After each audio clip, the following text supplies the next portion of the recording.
শুভরাত্রি। এই তো আজকে রাতের খাবার তৈরি করতেছিল পাস্তা।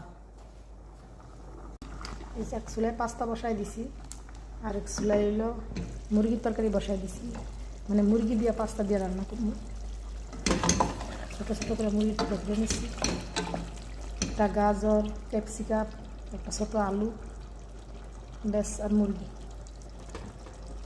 সারাদিন রান্নার তালি থাকতে হয়, একবেলা খেতে খেতে আরেক বেলার টাইম হয়ে যায়, আরেক বেলা খেতে খেতে আরেক বেলার টাইম হয়ে যায়, মানে এই অবস্থায় আর কি জীবনটা চলতে আছে।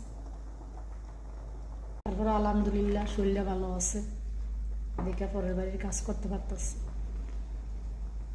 আর নাইলে তো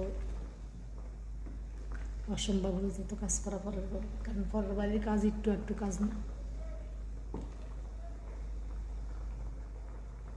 পাস্তা অলরেডি সিদ্ধ হয়ে গেছে, আর নামাইলাম।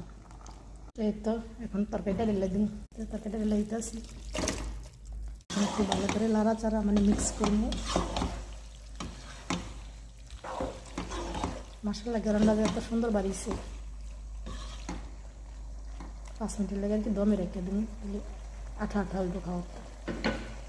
তো খাবার হয়ে গেছে, এখন খালি নিয়ে দিয়ে আসো।